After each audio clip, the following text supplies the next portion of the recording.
Jody. She's a spiritual teacher and a thought leader, as well as a homeschooling mom of an awesome 9-year-old daughter. Currently, she teaches breathwork and health and wellness classes internationally online and has students in 93 countries. She's a reverend of the science of mental physics and a founder and creator at the Powerhouse Productions. Jody is passionate about creating content that uplifts, inspires, and empowers humankind. And if you go to the link that we have on our website, there's a lot of content there that's really good, very good. I've been enjoying it. Today's talk is going to be freedom in unity. And Jody's quotes for the day. The divine plan is one of freedom. The inherent nature of man is ever seeking to express itself in terms of freedom, because freedom is the birthright of every living soul. It's by Ernest Holmes. And another quote by Ernest Holmes is, the road to freedom lies not through mysteries or occult performances, but through the intelligent use of nature's forces and laws. The law of mind is a natural law in the spiritual world. And a quote from Jesus Christ, the kingdom of God cannot be divided against itself. And Jody's affirmation for today is, true liberty lies in unity. Be free, learn how. So let's give a warm welcome to Jody.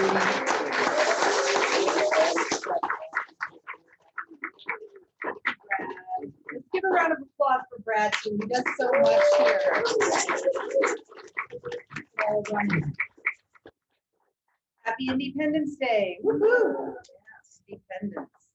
I was surprised when I was thought about the talk. Freedom seemed like an appropriate title for the 4th of July, of course, but I found out that Ernest Holmes actually spoke a lot about freedom. And I'm going to read that quote again just because it is so true, that the divine plan is one of freedom. The inherent nature of man is ever seeking to express itself in terms of freedom, because freedom is the birthright of every living soul. It is a little scary to talk about this topic during the world right now, but it's what's up to be looked at. The definition of freedom is the power or right to act, speak, or think as one wants without any hindrance or restraint. And then the definition of liberty is the state of being free within society from oppressive restrictions imposed by authority on one's way of life, behavior, or their political views. So it's also the power or the scope to act as one pleases in the universe. But true freedom, true liberty is cosmic. It is inconceivably vast. It is beyond this earth. And there's something within each one of us that cannot stand boundaries. But another way to say that is there is something within us that wants to become boundless. There's something within us which is longing to experience or to remember, to become part of the whole again, to remember and experience that dimension beyond physical. And we've come to a place in the world where we know that our physical bodies are made of the exact same stuff as the stars and the planets. And we also are in a place where modern science has actually proved that we cannot move a piece of paper without changing the entire balance of the physical universe. We know that profound unity is maintained in this universe because physicists believe there's no such thing as disunity. There's no disunity in this universe. It's scientifically proven. So we can understand what all the great spiritual leaders of the ages meant when they told us that this greater unity in which we all live and move and have our being, that the idea of freedom itself is tied up with the true concept of unity of the good of all, right? So if our nature is one, if God is one, and we know that God must be one because we know that the universe cannot be divided against itself. So we're all tied into an indivisible unity, right? A unity or a oneness that just simply cannot be divided. So in order to experience true freedom, we have to get back to this unity, to be able to experience the truth of our nature. So nothing in any part of the cosmic whole could be considered freedom that would destroy the liberty, the right to think, do, speak, or act as one sees fit, as long as it harms no one. So nothing in any part of the cosmic whole could be considered freedom that would destroy the liberty of some other part of it, right? That would be self-destruction. As Jesus pointed out 2,000 years ago, that would be a kingdom divided against itself. In the kingdom of God is one kingdom, and that's all there is. So we know that true liberty must spring from true unity. And how can we each do our part to support this oneness, or to support the wholeness of the all that is?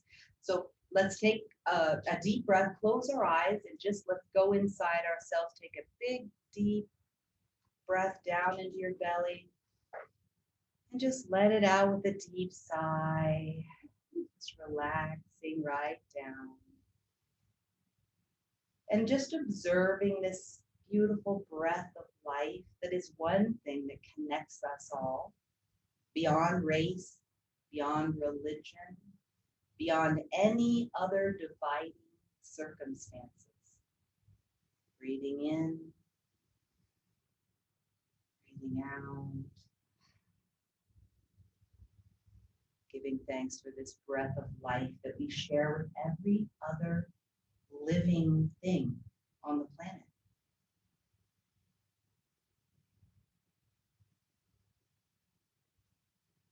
And as you're becoming more grateful for this breath that we all breathe together, think about, what does freedom mean to you?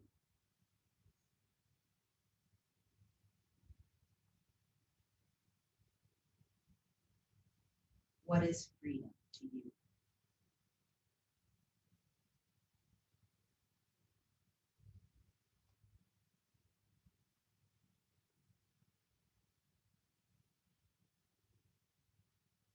Think about, how do you allow others to be free?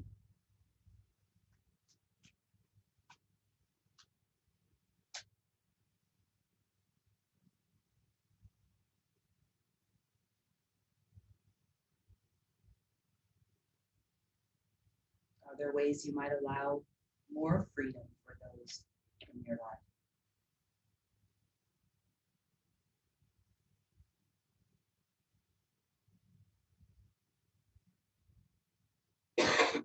And what is something you could do to feel even more free inside yourself, so long that it doesn't harm another?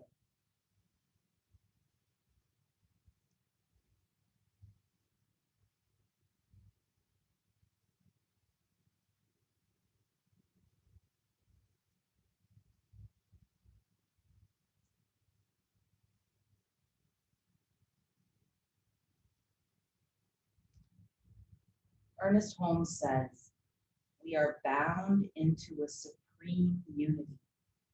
We're tied into an immutable law of irrevocable cause and effect. That is unity moving into action. Cause and effect is something that happens as a result of this unity.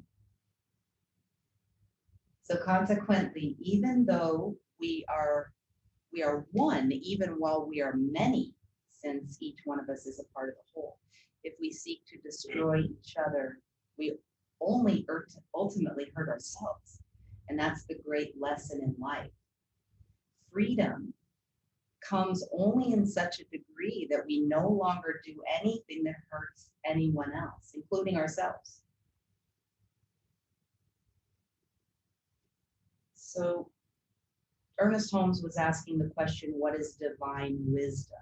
And he says divine wisdom must be as simple and profound as Jesus saying the kingdom of God cannot be divided against itself.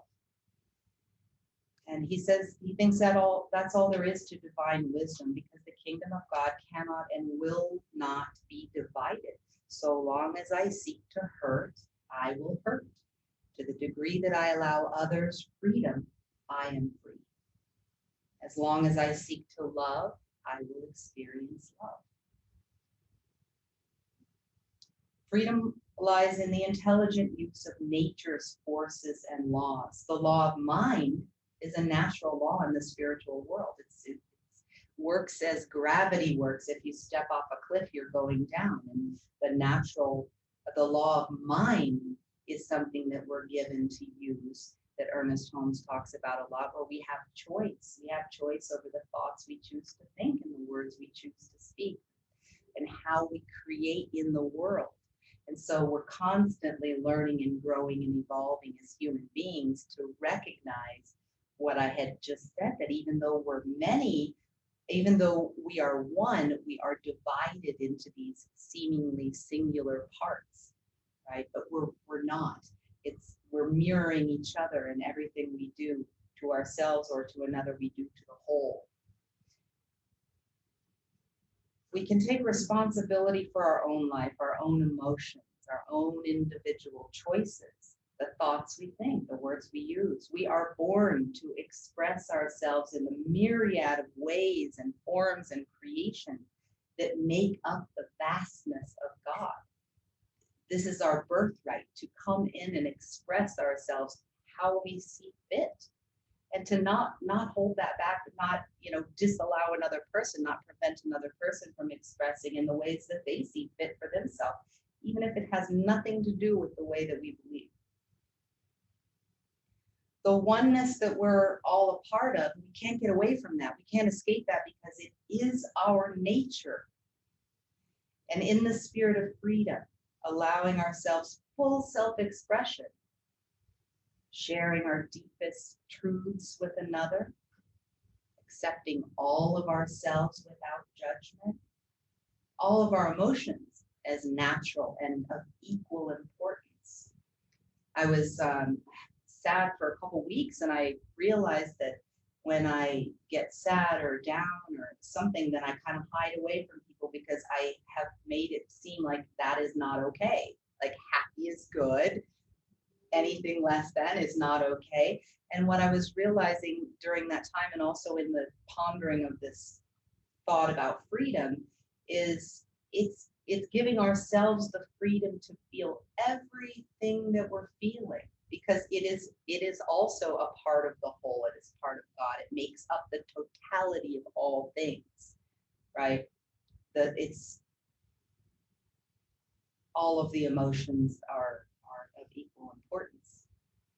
So allowing ourselves to be seen by another in our allness, in our completeness, is also very valuable, because if we hide out, this is another thing I just learned, if we're hiding out because we think part of ourselves that, oh, if they knew that about me or they saw me this way, then I wouldn't be loved, then you can really never trust love, because you're not being in your truth. You're not free in the truth of the totality of the allness that you are.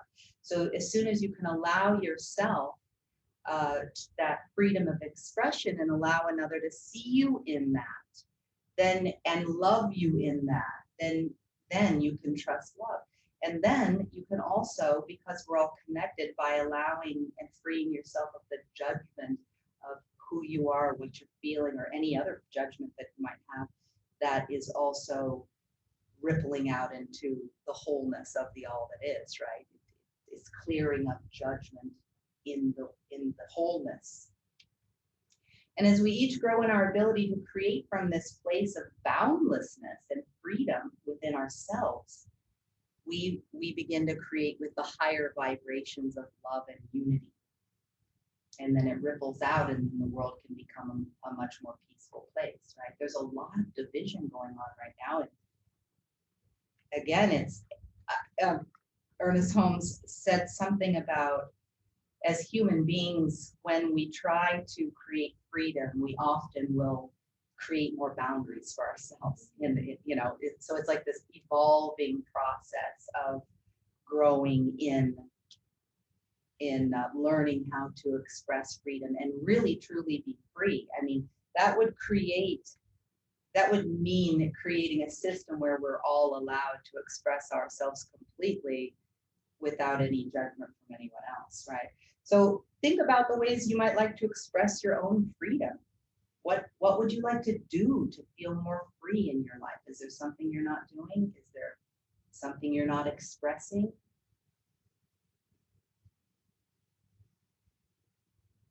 Maybe sharing your deepest feelings and truths with someone else so they can see you fully. Maybe letting go of any resentments or any thoughts or behaviors that don't serve you. That's another way to free up space inside yourself. Or any other thing that's coming up for you to notice right now. And then what would be holding you back from expressing yourself in this way? What holds you back from feeling free to express yourself? And then another powerful question, how might you lean more into love and allow yourself to feel more free in your own life?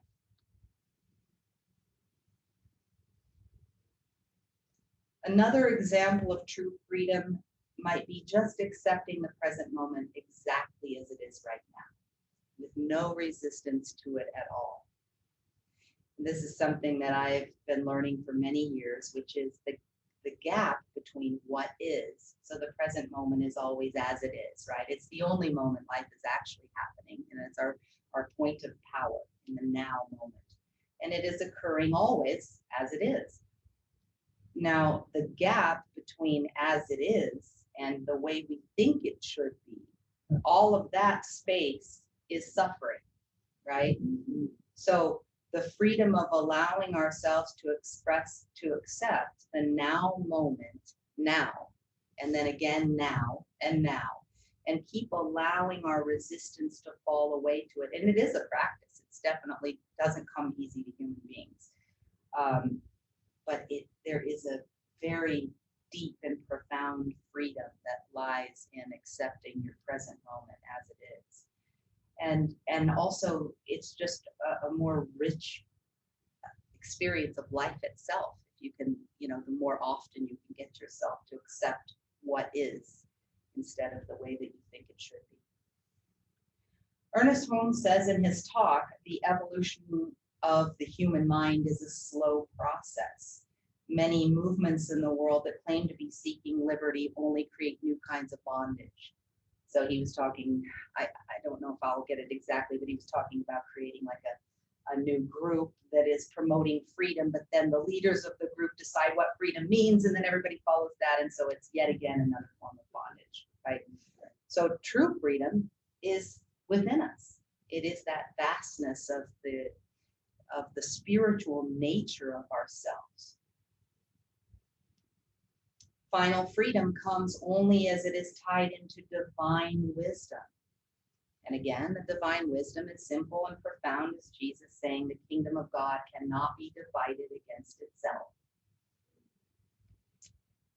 If we want freedom, we must understand that freedom can never come by the imposition of the will of the minority over the majority.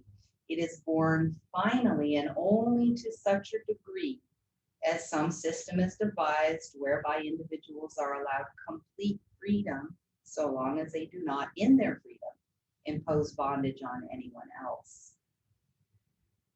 Ernest Holmes says, I believe that the true spirit of democracy is a spiritual conception where there is freedom, liberty without license, and a flexibility that makes evolution possible on the foundation of freedom.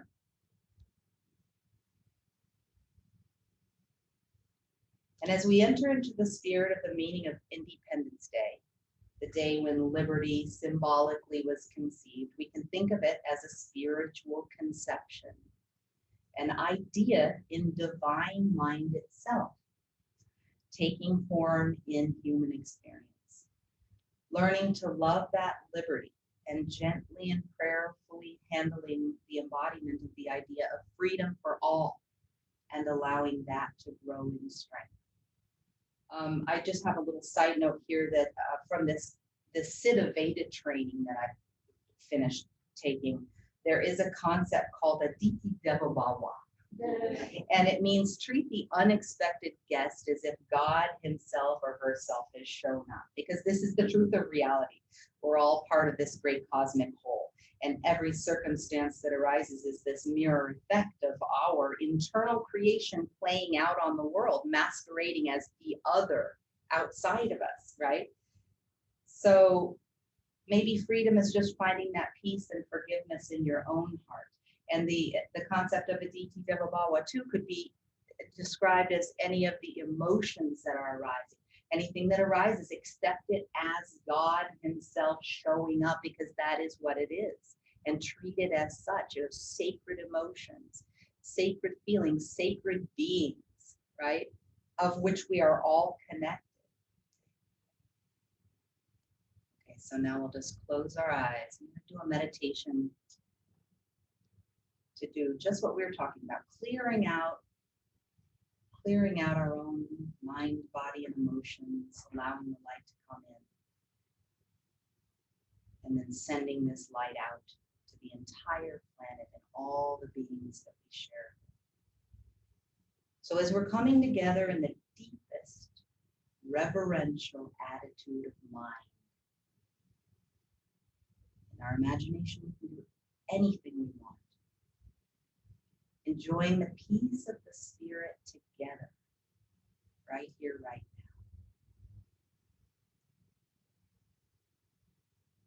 now. I'm imagining a great light at the top of my head. The top of my head is heavy and relaxed. My forehead is heavy and relaxed. My eyes are very heavy. But oh, how happy I feel. I feel happy all over.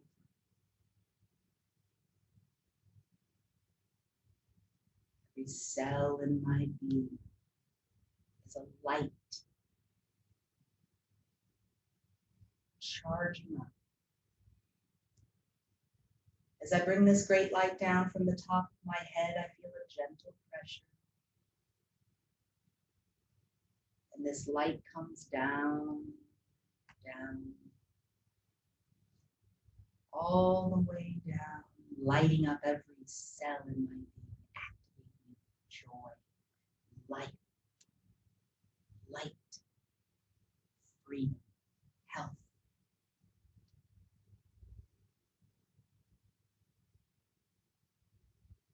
And now I'm thinking upward to the top of my head. I'm thinking joy.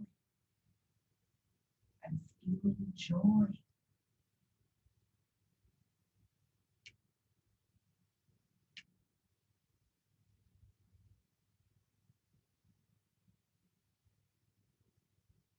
And now imagining our entire being full of light. We send this light and this joy out to everyone here today in this room. Send it out to everyone in the centers for spiritual living, wherever they may be.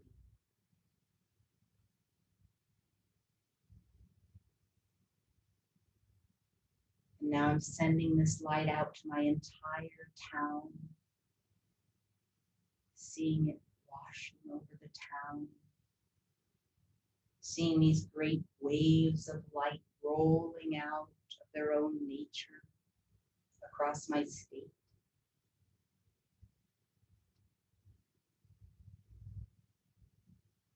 Now I embrace my country.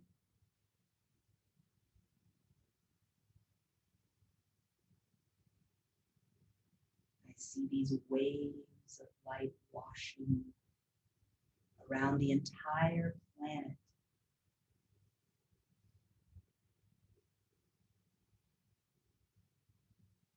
And I see this light surrounding the entire human race, the whole human race and all beings.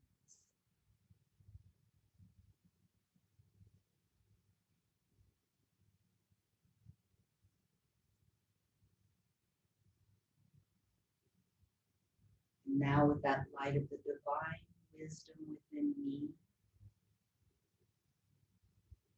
with my love, with my joy, with my life. I embrace every living thing. May all beings be peaceful. May all beings be blissful. May all beings be happy.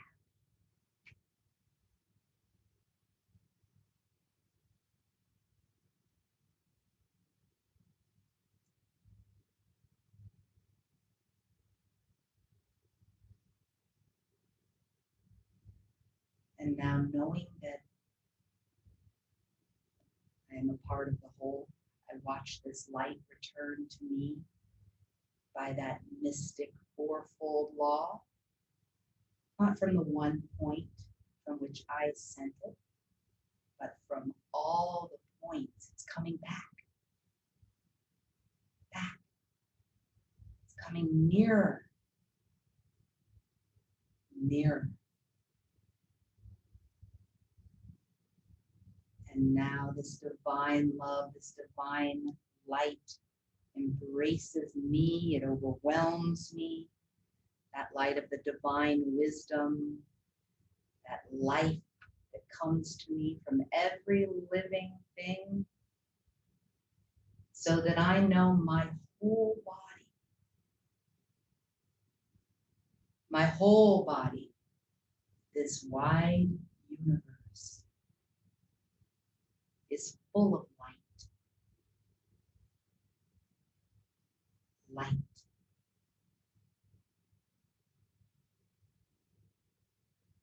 Light. And now I will charge every cell of my physical body with that light of the divine wisdom, that love, that joy, that light that comes to me from every living thing.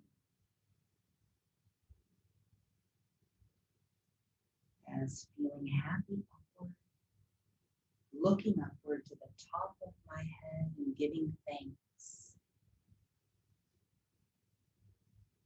Giving thanks.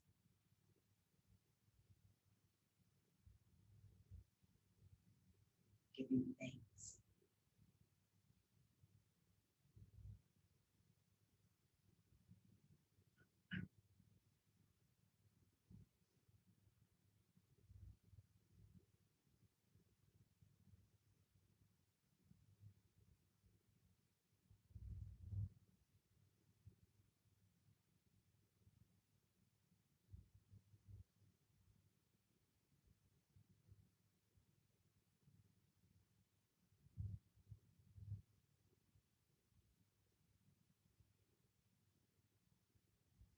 Slowly I take a little breath, and a long, deep